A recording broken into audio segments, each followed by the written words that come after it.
So we've seen widespread power outages and still roughly 4,000 homes without power. And we've seen slips causing major and prolonged road closures, still closed in the Manawatu and Waiaweka gorges.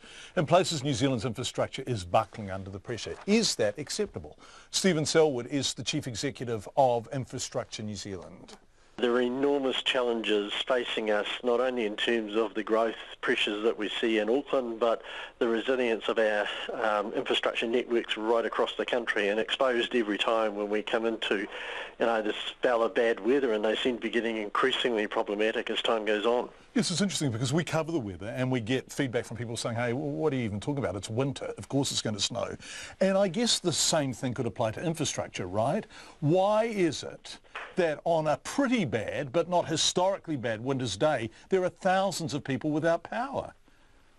Yeah, well, it ultimately comes down to, how much we're prepared to invest as New Zealanders in the resilience of our infrastructure networks, and, that is a challenge we all have to pose ourselves. I mean, is it acceptable in a modern society where we're dependent on electricity increasingly more so for our communications and our mobility? Can we afford to just do the same old Kiwi should we right kind of approach? And, I think, and especially when you're looking forward into, major change in climate progressively over time, the risks are getting bigger and more frequent. It's time for that sort of hard discussion to be had, I think. And what are the terms of the hard discussion? In other words, what do you think it should be leading towards? Well, look, ultimately I think it comes down to willingness to pay. For example, we could underground electricity lines. The difference in overhead electricity lines to underground is somewhere between 4 and 10 times the cost, depending on the country that you're trying to traverse. Or you could have alternative, overhead wires in different locations to give you redundancy in your network. We rely on one gas pipeline. We could duplicate it. I still come back to, we have to have a grown-up discussion, and the regulators and the service providers are the people who have to lead this discussion about how much are we prepared to pay, or are we prepared to accept failure and hopefully respond quickly. The issues around housing beside coastal areas. The Commissioner for the Environment has recently highlighted lots of areas where infrastructure is at risk, and there's a cost of relocation. So Stephen, resilience costs, and we have to have the discussion about how much we're prepared to pay for it.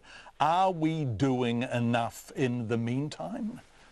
Look, I don't think we are. When I look at what other international countries, and as part of what we do as an organisation is to compare New Zealand against other countries. And I go to places like Denmark. It's got a similar sort of population to New Zealand, slightly. I think they're 5.5 million.